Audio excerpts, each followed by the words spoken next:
देखो पत्रकार गलती नहीं कर सकता ਜਾਂ पत्रकार ਜਿਹੜਾ ਕੋਈ ਕਾਨੂੰਨ ਦੇ ਦਾਇਰੇ 'ਚ ਨਹੀਂ ਹੁੰਦਾ। ਕਿਸਾਨ ਦੇ ਤੌਰ ਤੇ ਆਏ ਸੀ ਤਾਂ ਫਿਰ ਕਿਹੜਾ ਕਿਸਾਨ ਇਦਾਂ ਦਾ ਜਿਹੜਾ ਆਪਦੇ ਕੰਮਾਂ ਦਾ ਜਾਇਜ਼ਾ ਲੈਂਦਾ ਫਿਰਦਾ? ਤਾਂ ਉਸ ਟਾਈਮ ਜੇ ਆਪਸ ਵਿੱਚ ਝਪਟਾਂ ਹੋ ਜਾਂਦੀਆਂ ਤਾਂ ਉਹਦਾ ਜ਼ਿੰਮੇਵਾਰ ਕੌਣ ਸੀ? ਰਣਜੀਤ ਗਿੱਲ ਤੇ ਇਹ ਵੀ ਇਲਜ਼ਾਮ ਲੱਗਦੇ ਆ ਪੇਡ ਪੱਤਰਕਾਰੀ ਦੇ ਕਿ ਪੈਸੇ ਲੈ ਕੇ ਪੇਡ ਇਹ ਕਰਦਾ ਆ। ਇਹ ਕਿੰਨਾ ਕੁ, ਇਹ ਦੱਸਿਓ, ਦਿਲੋਂ ਦੱਸਿਓ ਬਾਈ, ਕਿੰਨਾ ਕੁ ਸਹੀ ਆ ਇਹ ਇਲਜ਼ਾਮ? ਆ ਕਿਉਂਕਿ ਉਹ ਇੱਕ ਤਾਂ ਕਹਿ ਰਿਹਾ ਮੈਂ ਪੱਤਰਕਾਰ ਹਾਂ, ਜੇ ਉਹ ਪੱਤਰਕਾਰ ਆ ਤਾਂ ਅੰਦਰ ਆਵੇ, ਐਮਐਲਏ ਦੇ ਆਉਣ ਤੋਂ ਪਹਿਲਾਂ ਅੰਦਰ ਆਵੇ, ਉੱਥੇ ਬੈਠੇ। ਉਸ ਕਰਕੇ ਜਦੋਂ ਉਹਨੂੰ ਅਸੀਂ ਕਿਹਾ ਵੀ ਇਹ ਕੀ ਬਦਤਮੀਜ਼ੀ ਹੈ, ਦੇਖੋ ਤੁਸੀਂ ਐਜੀਟੇਸ਼ਨ ਦਾ ਪਾਰਟ ਬਣ ਕੇ ਆਓ ਤਾਂ ਤੁਸੀਂ ਇਹ ਨਾ ਕਰੋ, ਤਾਂ ਉੱਥੇ ਉਸ ਨਾਲ ਜਿਹੜਾ ਹੈਗਾ ਤੂੰ ਮੈਂ ਹੋਈ ਜਿਹੜੀ। ਕਿ ਜੇਕਰ ਥੋੜੇ ਠੰਡੇ ਦਿਮਾਗ ਨਾਲ ਚੱਲਦੇ, ਥੋੜਾ ਸੋਚ ਵਿਚਾਰ ਕੇ ਗੱਲਬਾਤ ਕਰਦੇ ਤਾਂ ਸ਼ਾਇਦ ਇਹ ਮਾਮਲਾ ਉੱਥੇ ਦਾ ਉੱਥੇ ਖਤਮ ਹੋ ਜਾਣਾ ਸੀ, ਗੱਲਬਾਤ ਦੇ ਰਾਹੀਂ ਖਤਮ ਹੋ ਜਾਣਾ ਸੀ, ਥਾਣੇ ਤੱਕ ਜਾਣ ਦੀ ਜ਼ਰੂਰਤ ਹੀ ਨਾ ਪੈਂਦੀ।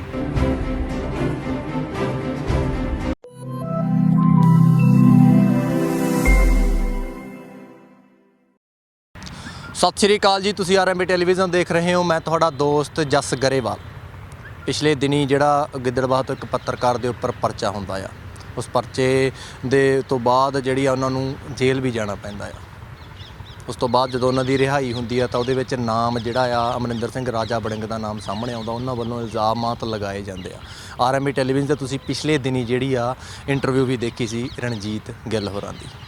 ਇਹ ਪਰਚਾ ਜਿਨ੍ਹਾਂ ਦੇ ਵੱਲੋਂ ਹੁੰਦਾ ਆ ਪਰਮਪਾਲ ਸਿੰਘ ਗੁਰੂਸਰ ਤੋਂ, ਉਹ ਬਾਈ ਅੱਜ ਸਾਡੇ ਨਾਲ ਹੋਣਗੇ। ਉਹਨਾਂ ਦੇ ਨਾਲ ਗੱਲਬਾਤ ਕਰਾਂਗੇ, ਉਹਨਾਂ ਦੀ ਸਫਾਈ ਲੈਣ ਦੀ ਕੋਸ਼ਿਸ਼ ਕਰਾਂਗੇ ਕਿ ਜੋ ਰਣਜੀਤ ਗਿੱਲ ਕਹਿ ਰਿਹਾ ਆ ਉਹਨਾਂ ਚੀਜ਼ਾਂ ਦੇ ਵਿੱਚ ਕਿੰਨੀ ਕੁ ਸੱਚਾਈ ਆ, ਜਾਂ ਇਹ ਪਰਚਾ ਕਿਉਂ ਕਰਾਇਆ ਗਿਆ, ਵਾਕਿਆ ਦੇ ਵਿੱਚ ਹੀ ਇਹ ਜੋ ਰਣਜੀਤ ਗਿੱਲ ਵੱਲੋਂ ਇਲਜ਼ਾਮਾਤ ਲਗਾਏ ਗਏ ਨੇ ਉਹ ਸਹੀ ਨੇ, ਜਾਂ ਫਿਰ ਕਿਸੇ ਪੋਲੀਟੀਕਲ ਪ੍ਰੈਸ਼ਰ ਦੇ ਕਾਰਨ ਇਹ ਚੀਜ਼ ਜਿਹੜੀ ਹੋਈ ਆ।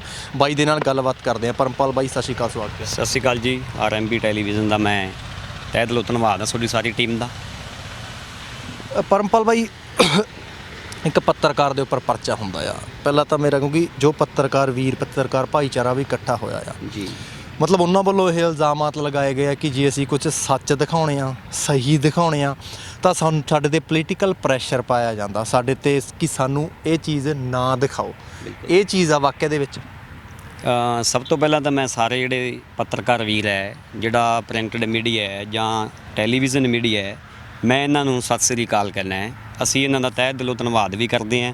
ਸੋ ਕਿਉਂਕਿ ਇਹ ਬੜੀ ਵੱਡੀ ਭੂਮਿਕਾ ਨਿਭਾਉਂਦੇ ਆ ਸਾਡੇ ਲੋਕਤੰਤਰ ਢਾਂਚੇ ਦੇ ਵਿੱਚ। ਮੈਂ ਇਹਨਾਂ ਦਾ ਦਿਲੋਂ ਸਤਿਕਾਰ ਕਰਦਾ ਸਭ ਦਾ। ਜਿਹੜੀ ਰਣਜੀਤ ਵਾਲੀ ਘਟਨਾ ਹੈ, ਇਹਨੂੰ ਮੈਂ ਐਜ਼ ਏ ਪੱਤਰਕਾਰ ਨਹੀਂ ਦੇਖ ਰਿਹਾ, ਕਿਉਂਕਿ ਇੱਕ ਪੱਤਰਕਾਰ ਦੀ ਉਹ ਆਪਦੇ ਰਾਈਟ ਵੀ ਸਮਝਦਾ ਹੈ, ਉਹ ਕਾਨੂੰਨ ਦੇ ਦਾਇਰੇ ਵਿੱਚ ਵੀ ਆਉਂਦਾ ਹੈ। ਸੋ ਜਿਹੜੀ ਉਸ ਦਿਨ 17 ਤਰੀਕ ਨੂੰ ਸਾਡੇ ਜਿਹੜੇ ਰਾਜਾ ਵੜਿੰਗ ਐਮਐਲਏ ਪਹੁੰਚੇ ਜਦੋਂ ਸਾਡੇ ਪਿੰਡ, ਉਸ ਤੋਂ ਪਹਿਲਾਂ ਇੱਕ ਸਾਡੇ ਇਕਾਈ ਬਣਾਈ ਗਈ ਹੈ ਜਦੋਂ ਦਾ ਕਿਸਾਨ ਯੂਨੀਅਨ ਵਾਲਾ ਮੁੱਦਾ ਹੈ। ਕਿਸਾਨ ਯੂਨੀਅਨ ਦੇ ਸੰਘਰਸ਼ ਦੇ ਵਿੱਚ ਸਾਡੇ ਪਿੰਡ ਦੀ ਜਿਹੜੀ ਇਕਾਈ ਬਣੀ ਹੈ, ਉਹ ਲਗਾਤਾਰ, ਜਿਹਦੇ ਵਿੱਚ ਸਾਡੀ ਵੀ ਸ਼ਮੂਲੀਅਤ ਹੈ, ਸਾਡੇ ਪੰਚਾਇਤ ਦੇ ਬੰਦੇ ਵੀ ਸਾਰੇ ਜਾ ਰਹੇ ਹੈ, ਕਿਉਂਕਿ ਜਿਹੜਾ ਸੰਘਰਸ਼ ਹੈ ਕਿਸਾਨੀ ਦਾ, ਉਹ ਆਪਾਂ ਕਿਸਾਨੀ ਨਾਲ ਜੁੜੇ ਹੋਏ। ਹਰੇਕ ਬੰਦੇ ਦਾ ਫਰਜ਼ ਬੰਦਾ ਅੱਜ ਕਿਸਾਨ ਦੇ ਨਾਲ ਖੜਨ ਦਾ, ਕਿਸਾਨੀ ਦੀ ਖਾਤਰ ਲੜਾਈ ਲੜਨ ਦਾ, ਜਿਹੜੇ ਕਾਲੇ ਕਾਨੂੰਨ ਬਣੇ ਹੈ। ਸੋ ਜਿਹੜਾ ਪੱਤਰਕਾਰ ਦਾ ਰਵੱਈਆ ਸੀ ਉਸ ਦਿਨ ਦਾ ਕਿ ਇੱਕ ਐਜੀਟੇਸ਼ਨ ਇਹਨਾਂ ਨੇ ਰੱਖਿਆ, ਰੋਸ ਪ੍ਰਦਰਸ਼ਨ ਆ ਵੀ ਐਮਐਲਏ ਨੂੰ ਪਿੰਡ ਨਹੀਂ ਵੜਨ ਦੇਣਾ। ਇੱਕ ਤਾਂ ਮੈਂ ਇਹ ਬੇਨਤੀ ਇੱਥੇ ਕਰਨਾ ਚਾਹੁੰਦਾ ਹਾਂ ਕਿ ਸਾਡੀਆਂ ਜਿੰਨੀਆਂ ਇਕਾਈਆਂ ਸੀਆਂ, 31 ਇਕਾਈਆਂ ਜਿਹੜੀਆਂ ਕਿਸਾਨ ਯੂਨੀਅਨ ਦੀਆਂ ਜਥੇਬੰਦੀਆਂ ਜਿਹੜੀਆਂ, ਉਹਨਾਂ ਨਾਲ ਜਿਹੜੀ ਸਾਡੀ ਗੱਲ ਹੋਈ, ਉਹਨਾਂ ਨੇ ਦੱਸਿਆ ਕਿ ਅਸੀਂ ਕਿਤੇ ਵੀ ਇਸ ਤਰ੍ਹਾਂ ਦਾ ਸਾਡਾ ਸੁਨੇਹਾ ਨਹੀਂ, ਇਸ ਤਰ੍ਹਾਂ ਦਾ ਸਾਡਾ ਸੁਨੇਹਾ ਨਹੀਂ ਕਿ ਅਸੀਂ ਪਿੰਡਾਂ ਦੇ ਵਿੱਚ ਕਿਸੇ ਲੀਡਰ ਨੂੰ ਨਹੀਂ ਵੜਨ ਦੇਣਾ। ਸੋ ਇਹਨਾਂ ਨੇ ਪਤਾ ਨਹੀਂ ਕਿਉਂ ਆਪਦਾ ਪਿੰਡ ਦੇ ਵਿੱਚ ਅਲੱਗ ਨਿਯਮ ਲਾਗੂ ਕਰ ਲਿਆ, ਜਾਂ ਉਹਦਾ ਰੀਜ਼ਨ ਕੀ ਸੀਗਾ, ਇਹਦੇ ਪਿੱਛੇ ਕੀ ਕਾਰਨ ਹੈ, ਮੈਨੂੰ ਇਹ ਨਹੀਂ ਪਤਾ ਗਾ। ਪਰ ਉਸ ਟਾਈਮ ਚਲੋ ਰੋਸ ਪ੍ਰਦਰਸ਼ਨ ਕਰਨਾ ਇੱਕ ਸਰਕਾਰ ਦੇ ਨੁਮਾਇੰਦੇ ਨੂੰ, ਹਰੇਕ ਨਾਗਰਿਕ ਦਾ ਅਧਿਕਾਰ ਹੈ, ਹਰੇਕ ਗ੍ਰਾਮ ਸਭਾ ਦੇ ਮੈਂਬਰ ਕੋਲ ਅਧਿਕਾਰ ਹੈ ਇਹ ਕਿ ਉਹ ਆਪਦੀ ਆਲੋਚਨਾ ਵੀ ਕਰ ਸਕਦੇ ਆ, ਆਪਦੀ ਆਵਾਜ਼ ਵੀ ਉਠਾ ਸਕਦੇ ਹੈ। ਉਹਨਾਂ ਨੇ ਐਜੀਟੇਸ਼ਨ ਜਿਹੜਾ ਉਹ ਆਪਦਾ ਕੀਤਾ, ਰੋਸ ਪ੍ਰਦਰਸ਼ਨ ਕੀਤਾ, ਕੋਈ ਇਤਰਾਜ਼ ਨਹੀਂ। ਦੇਖੋ ਜਿਹੜੀ ਅਸੀਂ ਮੀਟਿੰਗ ਰੱਖੀ ਸੀਗੀ, ਉਹ ਇੱਕ ਸਾਡੇ ਮੈਂਬਰ ਪੰਚਾਇਤ ਦੇ ਘਰੇ, ਇੱਕ ਸਿਰਫ ਪੰਚਾਇਤ ਦੀ ਮੀਟਿੰਗ ਸੀ। ਉਹਦੇ 'ਚ ਸਿਰਫ ਅਸੀਂ ਪੰਚਾਇਤ ਦੇ ਕੰਮਾਂ ਨੂੰ ਲੈ ਕੇ ਡਿਸਕਸ ਕਰ ਰਹੇ ਸੀ। ਕਿਉਂਕਿ ਜਿਹੜੀਆਂ ਗ੍ਰਾਂਟਾਂ ਆਈਆਂ ਹੋਈਆਂ ਕਿੱਥੇ ਲੱਗੀਆਂ, ਕਿਵੇਂ ਅੱਗੇ ਕੀ ਕੰਮ ਆਪਾਂ ਜਿਹੜੇ ਡਿਵੈਲਪਮੈਂਟ ਦੇ ਕਰਨੇ ਆ ਜਾਂ ਕੀ ਹੋ ਗਏ ਆਪਣੇ, ਉਹਦੀ ਡਿਸਕਸ ਹੋ ਰਹੀ ਸੀਗੀ। ਸੋ ਇਹ ਸਾਰਾ ਕੁਝ ਪ੍ਰਾਈਵੇਟ ਸੀ ਜੀ, ਆਫ ਦੀ ਰਿਕਾਰਡ ਜੀ, ਬੈਠੇ, ਕਿਸੇ ਵੀ ਪੱਤਰਕਾਰ ਵੀਰ ਨੂੰ ਨਹੀਂ ਬੁਲਾਇਆ ਗਿਆ ਸੀਗਾ। ਸੋ ਉਸ ਟਾਈਮ ਜਦੋਂ ਰੋਸ ਪ੍ਰਦਰਸ਼ਨ ਹੋਇਆ, ਉਹ ਗਲੀ ਵਿੱਚ ਦੀ ਲੰਘ ਰਹੇ ਸੀਗੇ, ਸਾਰਾ ਜਿਹੜਾ ਕਿਸਾਨ ਯੂਨੀਅਨ ਦੇ ਜਿਹੜੇ ਕਾਰਕੁਨ ਸੀਗੇ ਉਹ ਨਾਅਰੇ ਮਾਰਦੇ ਹੋਏ, ਤਾਂ ਮੈਂ ਨਾ ਵੀ ਰਣਜੀਤ ਸਿੰਘ ਵੀ ਉਹਨਾਂ ਦੇ ਨਾਲ ਲੰਘ ਜਾਂਦਾ। ਰਣਜੀਤ ਸਿੰਘ ਨੇ ਕੀ ਕੀਤਾ, ਰਣਜੀਤ ਸਿੰਘ ਨੇ ਆਪਦਾ ਕੈਮਰਾ ਲੈ ਕੇ ਤੇ ਉਹ ਸਾਡੇ ਮੈਂਬਰ ਦੇ ਘਰੇ ਐਂਟਰ ਹੋ ਕੇ ਤੇ ਅੰਦਰ ਉਹ ਆਪਦੀਆਂ ਫੋਟੋਜ਼, ਆਪਦੀਆਂ ਵੀਡੀਓਜ਼ ਬਣਾਉਣੀਆਂ ਸ਼ੁਰੂ ਕਰ ਦਿੱਤੀਆਂ। ਵੜਿੰਗ ਸਾਹਿਬ ਦੀਆਂ ਸਾਡੇ ਜਿਹੜੇ ਸਾਰੇ ਉੱਥੇ ਟੀਮ ਦੇ ਮੈਂਬਰ ਪੰਚਾਇਤ ਬੈਠੇ ਸੀ। ਉਸ ਕਰਕੇ ਜਦੋਂ ਉਹਨੂੰ ਅਸੀਂ ਕਿਹਾ ਵੀ ਇਹ ਕੀ ਬਦਤਮੀਜ਼ੀ ਹੈ, ਦੇਖੋ ਤੁਸੀਂ ਐਜੀਟੇਸ਼ਨ ਦਾ ਪਾਰਟ ਬਣ ਕੇ ਆਓ ਤਾਂ ਤੁਸੀਂ ਇਹ ਨਾ ਕਰੋ, ਤਾਂ ਉੱਥੇ ਉਸ ਨਾਲ ਜਿਹੜਾ ਹੈਗਾ ਤੂੰ ਮੈਂ ਹੋਈ ਜਿਹੜੀ। ਚਲੋ ਉਸ ਤੋਂ ਬਾਅਦ ਉਹ ਚਲਾ ਗਿਆ। ਉਸ ਤੋਂ ਬਾਅਦ ਜਿਹੜੇ ਉਹਨੂੰ ਜਦੋਂ ਰੋਕਿਆ ਗਿਆ ਤਾਂ ਉਹ ਭੱਜ ਕੇ ਜਦੋਂ ਐਜੀਟੇਸ਼ਨ ਵਾਲਿਆਂ ਨਾਲ ਦੁਬਾਰਾ ਰਲ ਗਿਆ, ਤਾਂ ਉਹ ਐਜੀਟੇਸ਼ਨ ਵਾਲੇ ਅਸੀਂ ਇਹ ਸਮਝਦੇ ਹਾਂ ਵੀ ਉੱਥੇ ਕਿ ਉਹਨੇ ਗੈਰ ਜ਼ਿੰਮੇਵਾਰ ਰਵੱਈਆ ਆਪਦਾ ਪੇਸ਼ ਕੀਤਾ। ਜੇ ਕਿਤੇ ਉਹ ਸਾਰਾ 100-150 ਬੰਦਾ ਐਜੀਟੇਸ਼ਨ ਵਾਲਾ ਉਸ ਮੈਂਬਰ ਦੇ ਘਰੇ ਵੜ ਜਾਂਦਾ ਤਾਂ ਉਸ ਟਾਈਮ ਜੇ ਆਪਸ ਵਿੱਚ ਝਪਟਾਂ ਹੋ ਜਾਂਦੀਆਂ ਤਾਂ ਉਹਦਾ ਜ਼ਿੰਮੇਵਾਰ ਕੌਣ ਸੀ? ਪਰਮਪਾਲ ਬਾਈ, ਉਹਨਾਂ ਦਾ ਕਹਿਣਾ ਹੈ ਕਿ ਉਹਨਾਂ ਦੇ ਨਾਲ ਫੋਰਸ ਵੀ ਸੀ, ਠੀਕ ਹੈ, ਪੁਲਿਸ ਮੁਲਾਜ਼ਮ ਸੀ ਜੀ, ਕਿ ਉਹ ਸਾਨੂੰ ਰੋਕ ਸਕਦੇ ਸੀ, ਸਾਡੇ ਕੋਲ ਕੈਮਰਾ ਸੀ, ਜੇ ਉਹ ਚਾਹੁੰਦੇ ਤਾਂ ਉਹ ਸਾਨੂੰ ਪਿੱਛੇ ਵੀ ਬੈਰੀਗੇਡ ਸੀ, ਉੱਥੇ ਸਾਨੂੰ ਰੋਕ ਸਕਦੇ ਸੀ। ਸਾਨੂੰ ਉਹਨਾਂ ਨੇ ਤਾਂ ਰੋਕਿਆ ਨਹੀਂ, ਅਸੀਂ ਅੰਦਰ ਗਏ, ਅਸੀਂ ਆਪਣੀ ਪੱਤਰਕਾਰੀ ਕਰ ਰਹੇ ਸੀ। ਬਿਲਕੁਲ ਨਹੀਂ ਜੀ। ਦੇਖੋ ਰਣਜੀਤ ਸਿੰਘ ਨੇ ਆਪਦੇ ਜਿਹੜਾ ਇਹ ਇਲਜ਼ਾਮਾਤ ਲਗਾਏ ਹੈ ਉਹਦੇ ਵਿੱਚ ਉਹਨੇ ਆਪ ਇਹ ਗੱਲ ਕਿਹਾ ਕਿ ਮੈਂ ਇੱਕ ਕਿਸਾਨ ਦੇ ਤੌਰ ਤੇ ਮੈਂ ਐਜੀਟੇਸ਼ਨ ਦਾ ਪਾਰਟ ਸੀ ਉਸ ਟਾਈਮ। ਦੇਖੋ ਦੋ ਗੱਲਾਂ ਨਾ ਕਰੇ, ਕਿਉਂਕਿ ਉਹ ਇੱਕ ਤਾਂ ਕਹਿ ਰਿਹਾ ਮੈਂ ਪੱਤਰਕਾਰ ਹਾਂ, ਜੇ ਉਹ ਪੱਤਰਕਾਰ ਆ ਤਾਂ ਅੰਦਰ ਆਵੇ, ਐਮਐਲਏ ਦੇ ਆਉਣ ਤੋਂ ਪਹਿਲਾਂ ਅੰਦਰ ਆਵੇ, ਉੱਥੇ ਬੈਠੇ। ਅਸੀਂ ਉਹਦਾ ਸਵਾਗਤ ਕਰਦੇ ਹਾਂ, ਸਾਡਾ ਭਰਾ ਹੈ, ਕੋਈ ਸਾਡੀ ਉਹਦੇ ਨਾਲ ਜਾਤੀ ਦੁਸ਼ਮਣੀ ਨਹੀਂ। ਪਹਿਲਾਂ ਵੀ ਜਿਹੜੀਆਂ ਬਾਈਟਸ ਸਾਡੀਆਂ ਲੈ ਕੇ ਜਾਂਦਾ, ਸਾਡੀਆਂ ਨਿਊਜ਼ ਲਾਉਂਦਾ, ਸੋ ਸਾਡੀ ਕੋਈ ਜਾਤੀ ਦੁਸ਼ਮਣੀ ਨਹੀਂ, ਸਾਡਾ ਭਰਾ ਹੈ। ਪਰ ਅਸੀਂ ਇਸ ਗੱਲ ਨੂੰ ਸਮਝਦੇ ਹਾਂ ਕਿ ਜਿਹੜਾ ਉਹਨੇ ਉਸ ਦਿਨ ਗੈਰ ਜ਼ਿੰਮੇਵਾਰ ਰਵੱਈਆ ਜਿਹੜਾ ਆਪਦਾ ਪੇਸ਼ ਕੀਤਾ, ਉਹਨੇ ਗੈਰ ਜ਼ਿੰਮੇਵਾਰ ਵਿਅਕਤੀ ਵਾਲਾ ਕੰਮ ਕੀਤਾ, ਉਸ ਨੂੰ ਲੈ ਕੇ ਅਸੀਂ ਇੱਕ ਆਪਦੀ ਦਰਖਾਸਤ ਹੈ ਜਿਹੜੀ ਉਹਦੀ ਕੰਪਲੇਂਟ ਕੀਤੀ ਸੀ। ਪਰਮਪਾਲ ਬਾਈ, ਇੱਕ ਗੱਲ ਦੱਸਿਓ, ਮਤਲਬ ਉਹ ਤੁਹਾਡੇ ਪਿੰਡ ਦਾ, ਤੁਸੀਂ ਦੱਸਿਆ ਕਿ ਪੱਤਰਕਾਰ ਵੀਰ ਹੈ ਨਾ, ਸਾਡੀਆਂ ਵੀ ਖਬਰਾਂ ਜਿਹੜੀਆਂ ਨੇ ਲਾਉਂਦੇ, ਪੋਲੀਟੀਸ਼ਨ ਨਾਲ ਤੁਸੀਂ ਵੀ ਜੁੜੇ ਹੋਏ ਹੋ ਨਾ, ਪੋਲੀਟੀਕਲ ਪਰਿਵਾਰ ਦੇ ਨਾਲ। ਇੱਕ ਗੱਲ ਦੱਸੋ ਵੀ ਤੁਹਾਡੇ ਪਰਿਵਾਰ ਦਾ ਇਹ ਕਿੰਨਾ ਕੁ ਜਾਇਜ਼ ਆ ਕਿ ਕਿਸੇ ਤੇ ਪਰਚਾ ਕਰਵਾ ਦੇਣਾ? ਤੁਹਾਨੂੰ ਨਹੀਂ ਲੱਗਦਾ ਕਿ ਕਿਤੇ ਨਾ ਕਿਤੇ ਉਹਦੇ ਘਰੇ ਜਾ ਕੇ ਉਹਦੇ ਨਾਲ ਰਾਏ ਮਸ਼ਵਰਾ ਸਲਾਹ ਕੀਤੀ ਜਾਂਦੀ ਕਿ ਰਣਜੀਤ ਤੂੰ ਇਹ ਕੀਤਾ, ਜੇ ਉਹਨੇ ਇੱਦਾਂ ਕੀਤਾ ਵਾਕਿਆ ਦੇ ਵਿੱਚ ਜੋ ਤੁਸੀਂ ਕਹਿ ਰਹੇ ਹੋ ਕਿ ਰਣਜੀਤ ਤੂੰ ਗਲਤ ਕੀਤਾ, ਤੁਹਾਨੂੰ ਨਹੀਂ ਲੱਗਦਾ ਕਿ ਇਹ ਕਿਤੇ ਨਾ ਕਿਤੇ ਹੋ ਜਾਣਾ ਚਾਹੀਦਾ ਸੀ? ਮਤਲਬ ਇੰਨੀ ਗੱਲ ਵਧਣ ਦੇ ਨਾਲੋਂ ਨਿਬੜ ਜਾਂਦੀ। ਇਹ ਕਿਉਂ ਹੋਇਆ? ਇਹ ਇਸ ਵਾਸਤੇ ਹੋਇਆ ਕਿ ਰਣਜੀਤ ਨੇ ਜਦੋਂ ਉੱਥੇ ਗੁਰਦੁਆਰਾ ਸਾਹਿਬ ਇਕੱਤਰ ਕੀਤੇ ਹੋਏ ਸਾਰੇ, ਉਹਨਾਂ ਨੂੰ ਲਾਮਬੰਦ ਕਰਕੇ ਲੈ ਕੇ ਆਏ। ਉਹਨਾਂ ਦਾ ਵੀ ਤਾਂ ਰਾਈਟ ਫਰਜ਼ ਬਣਦਾ ਸੀ ਕਿ ਉਹ ਪੰਚਾਇਤ ਨੂੰ ਕਹਿੰਦੇ ਵੀ ਆਪਾਂ ਪਿੰਡ ਦੇ ਵਿੱਚ ਤੁਸੀਂ ਐਮਐਲਏ ਨੂੰ ਨਾ ਬੁਲਾਓ ਜਾਂ ਇਹ ਪ੍ਰੋਗਰਾਮ ਨਾ ਰੱਖੋ। ਉਹ ਸਾਡਾ ਸਰਪੰਚ ਹੈਗਾ, ਸਾਡੀ ਪੰਚਾਇਤ ਹੈ, ਠੀਕ ਹੈ, ਮੈਂਬਰ ਜ਼ਿਲ੍ਹਾ ਪ੍ਰੀਸ਼ਦ ਮੈਂ, ਤਾਂ ਉਹ ਇਹ ਕਹਿੰਦੇ ਵੀ ਤੁਸੀਂ ਐਮਐਲਏ ਸਾਹਿਬ ਦਾ ਪ੍ਰੋਗਰਾਮ ਨਾ ਰੱਖੋ। ਉਹ ਕਹਿੰਦੇ ਵੀ ਅਸੀਂ ਪਿੰਡ ਦੇ ਵਿੱਚ ਲਿਖ ਕੇ ਲਾਇਆ ਹੋਇਆ ਸੀ ਕਿ ਸਾਡੇ ਪਿੰਡ ਦੇ ਵਿੱਚ ਕੋਈ ਵੀ ਰਾਜਨੀਤਿਕ ਬੰਦਾ ਨਾ ਆਵੇ, ਤੇ ਫਿਰ ਉਸ ਤੋਂ ਬਾਅਦ ਕੀ ਲੋੜ ਪੈ ਗਈ? ਕਹਿੰਦੇ ਚਲੋ ਠੀਕ ਹੈ। ਵੜਿੰਗ ਸਾਹਿਬ ਨੇ ਇੱਕ ਗੱਲ ਹੋਰ ਕਹੀ ਆਪਣੇ ਲਾਈਵ ਦੇ ਵਿੱਚ, ਕਹਿੰਦੇ ਮੈਂ ਇੱਕ ਕਿਸਾਨ ਦਾ ਪੁੱਤਰ ਹਾਂ, ਮੈਂ ਇੱਕ ਕਿਸਾਨ ਦੇ ਤੌਰ ਤੇ ਗਿਆ ਸੀ। ਰਣਜੀਤ ਨੇ ਦੱਸਿਆ ਕਿ ਜੇ ਕਿਸਾਨ ਦੇ ਤੌਰ ਤੇ ਆਏ ਸੀ ਤਾਂ ਫਿਰ ਕਿਹੜਾ ਕਿਸਾਨ ਇੱਦਾਂ ਦਾ ਜਿਹੜਾ ਆਪਦੇ ਕੰਮਾਂ ਦਾ ਜਾਇਜ਼ਾ ਲੈਂਦਾ ਫਿਰਦਾ? ਨਹੀਂ ਦੇਖੋ ਜੀ, ਐਜ਼ ਏ ਕਿਸਾਨ ਜਿਹੜਾ ਹੈਗਾ, ਐਜ਼ ਏ ਕਿਸਾਨ ਤਾਂ ਆਪਾਂ ਸਾਰੇ ਉੱਥੇ ਜਿਹੜੇ ਇਕੱਤਰ ਹੈ ਸਾਰੇ ਬੰਦੇ ਐਜ਼ ਏ ਕਿਸਾਨ ਹੀ ਸੀਗੇ। ਜਿਹੜੀ ਐਮਐਲਏ ਦੀ ਹੈ ਉਹ ਪ੍ਰਤੀਕਿਰਿਆ ਉਹਨਾਂ ਦੀ ਕਹਿ ਸਕਦੇ ਹਾਂ ਆਪਾਂ।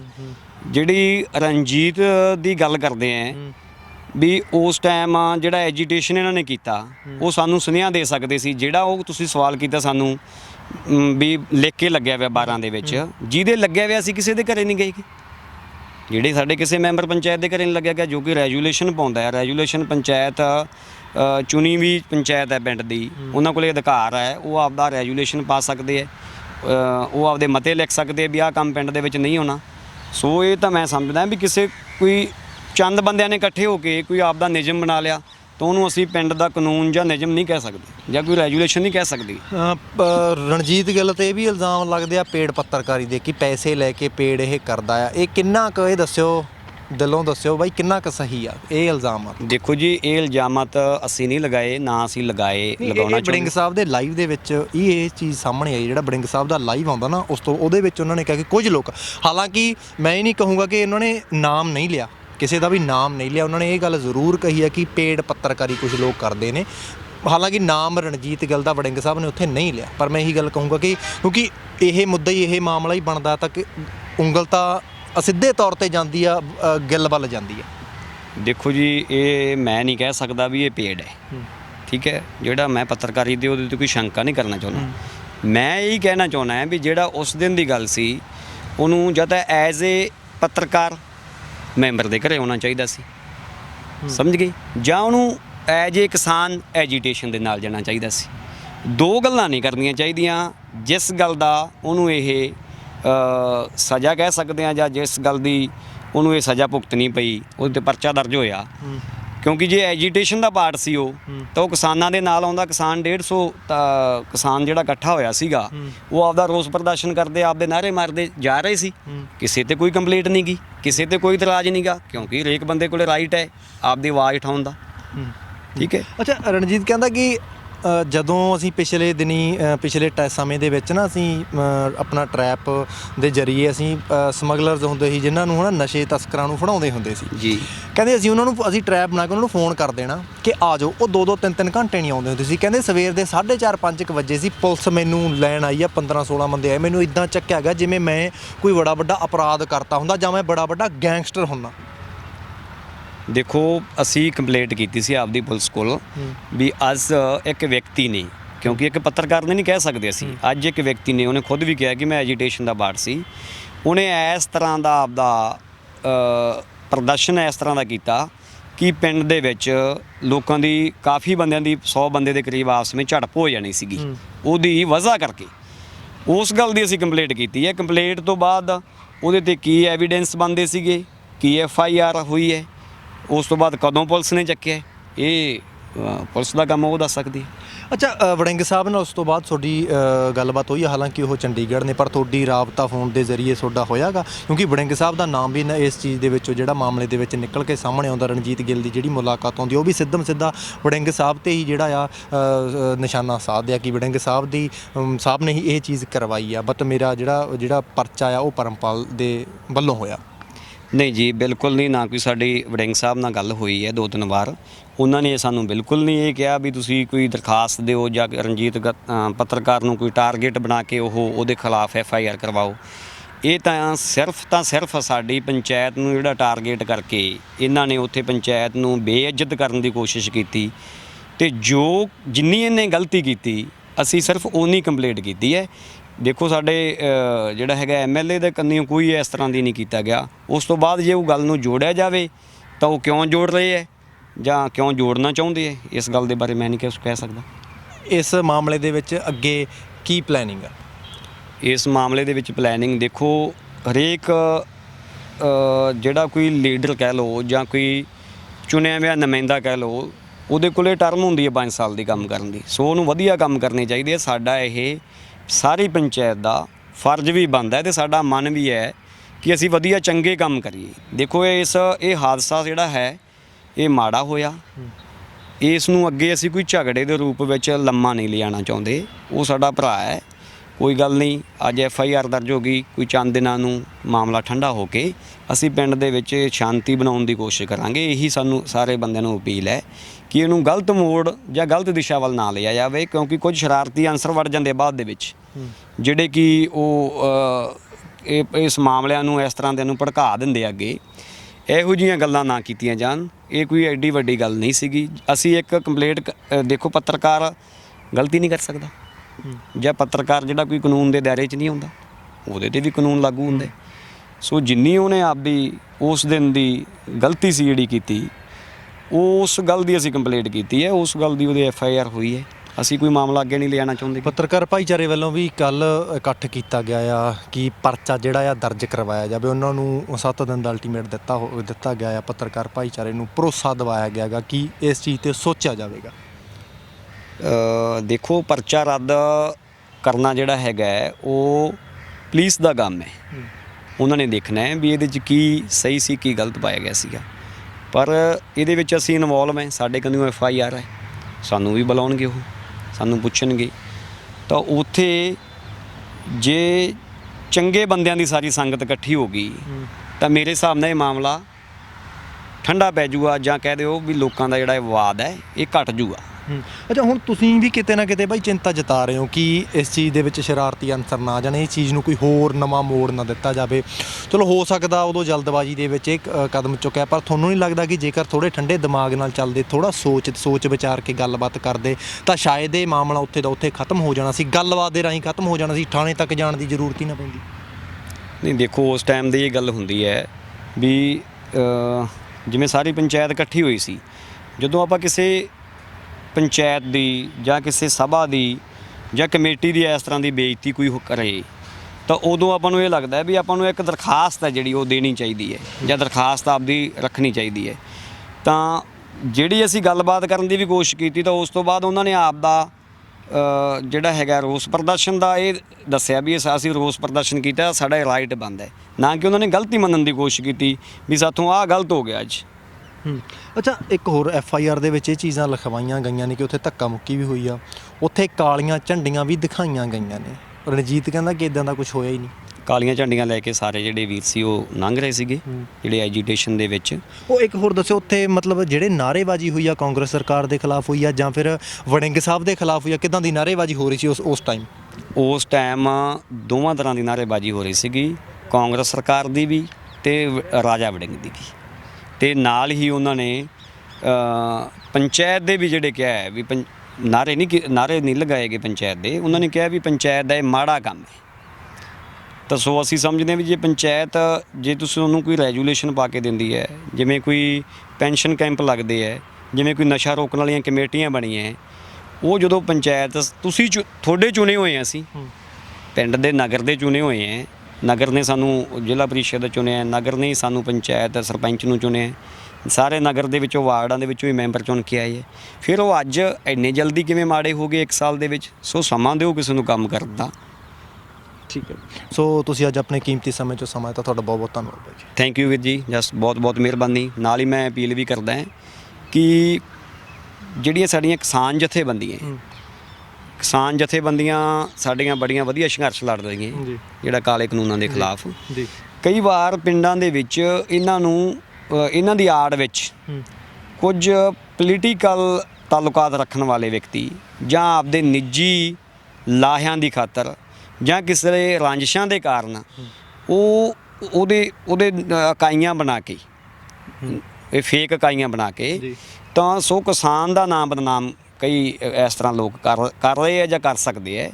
ਮੇਰੀ ਜਥੇਬੰਦੀਆਂ ਨੂੰ ਬੇਨਤੀ ਹੈ ਕਿ ਉਹ ਇਸ ਵੱਲ ਧਿਆਨ ਦੇਣ ਤਾਂ ਕਿ ਜਿਹੜੀ ਲੜਾਈ ਆਪਾਂ ਹਰੇਕ ਵਰਗੇ ਇਸ ਕਾਲੇ ਕਾਨੂੰਨ ਤੋਂ ਪੀੜਤ ਹੈ, ਅਤੇ ਇਹ ਲੜਾਈ ਹੈ ਜਿਹੜੀ ਤਕੜੇ ਹੋ ਕੇ ਲੜਨੀ ਚਾਹੀਦੀ ਹੈ ਆਪਣੇ ਕਿਸਾਨ ਭਰਾਵਾਂ ਲਈ, ਪੰਜਾਬ ਦੇ ਲੋਕਾਂ ਲਈ। ਮੇਰੀ ਇਹੀ ਅਪੀਲ ਹੈ। ਸੋ ਇੰਨੀਆਂ ਕਿ ਮੈਂ ਬੇਨਤੀਆਂ ਕਰਦਾ ਆਪਦੇ ਕੰਨਿਓ। ਬਹੁਤ ਬਹੁਤ ਸ਼ੁਕਰੀਆ ਜੀ, ਬਹੁਤ ਬਹੁਤ ਧੰਨਵਾਦ ਜੀ। ਸੋ ਦੋਸਤੋ, ਮੇਰੇ ਨਾਲ ਬਾਈ ਪਰਮਪਾਲ ਸੀ, ਜਿਹੜਾ ਰਣਜੀਤ ਗਿੱਲ ਦੇ ਉੱਪਰ ਪਰਚਾ ਦਿੱਤਾ ਜਾਂਦਾ, ਉਹ ਬਾਈ ਹੋਰਾਂ ਦੇ ਵੱਲੋਂ ਜਿਹੜਾ ਦਿੱਤਾ ਜਾਂਦਾ ਆ। ਸੋ ਤੁਸੀਂ ਰਣਜੀਤ ਬਾਈ ਦੇ ਬਿਆਨ ਵੀ ਸੁਣੇ ਆ ਅਤੇ ਬਾਈ ਪਰਮਪਾਲ ਦੇ ਜਿਹੜੇ ਬਿਆਨ ਵੀ ਸੁਣੇ ਆ, ਕਿਉਂਕਿ ਸੋ ਇਸ ਦਾ ਜਿਹੜਾ ਅਸੀਂ ਲੋਕਾਂ ਦੇ ਉੱਪਰ ਛੱਡਦੇ ਹਾਂ, ਕਿਉਂਕਿ ਜਿਹੜੇ ਸਰੋਤੇ ਨੇ ਉਹ ਬੜੇ ਸਮਝਦਾਰ ਨੇ, ਉਹ ਸੂਝ-ਬੂਝ ਨੇ, ਬੜੇ ਸੂਝ-ਬੂਝ ਨੇ। ਕੋਸ਼ਿਸ਼ ਕਰਾਂਗੇ ਵੜਿੰਗ ਸਾਹਿਬ ਦੇ ਨਾਲ ਵੀ ਗੱਲਬਾਤ ਕੋਸ਼ਿਸ਼ ਕਰਦੀ, ਕਿਉਂਕਿ ਉਹਨਾਂ ਦਾ ਨਾਮ ਜਿਹੜਾ ਆ ਨਿਕਲ ਕੇ ਸਾਹਮਣੇ ਆਉਂਦਾ, ਉਹਨਾਂ 'ਤੇ ਵੀ ਨਿਸ਼ਾਨਾ ਜਿਹੜਾ ਸਾਧਿਆ ਹੈਗਾ, ਰਣਜੀਤ ਗਿੱਲ ਹੋਰਾਂ ਵੱਲੋਂ ਨਿਸ਼ਾਨਾ ਸਾਧਿਆ ਹੈਗਾ। ਤੁਸੀਂ ਦੇਖਦੇ ਰਹੋ RMB ਟੈਲੀਵਿਜ਼ਨ, ਬਣੇ ਰਹੋ ਇਸ ਖਬਰ ਦੇ ਨਾਲ। ਹੁਣ ਆਪਣੇ ਦੋਸਤ ਜਸ ਗਰੇਵਾਲ ਨੂੰ ਦਿਓ ਇਜਾਜ਼ਤ। ਧੰਨਵਾਦ ਜੀ।